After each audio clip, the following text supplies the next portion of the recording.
দেখব মুভ টুলের ব্যবহার। মুভ টুল সিলেক্ট করতে হলে কিবোর্ডের ভি প্রেস করতে হয়। আমরা কিবোর্ডের ভি প্রেস করলাম।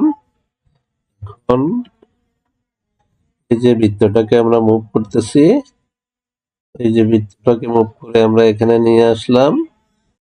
তারপর এটাকে মুভ করে আমরা এখানে নিয়ে আসলাম, আর এই রেক্টেঙ্গুলারকে এখানে নিয়ে আসলাম। এখানে নিয়ে আসলাম, যেই দিকে ইচ্ছা আমরা মুভ করতে পারলাম। এভাবে আমরা মুভ টুল দিয়ে অবজেক্টকে আমাদের সুবিধাজনক অবস্থানে মুভ করে কাজ করতে পারি। মুভ টুল প্রতিটি ক্ষেত্রে ক্ষেত্রে প্রয়োজন হবে, কারণ অবজেক্টগুলো এদিক সেদিক সরাইতে হয়।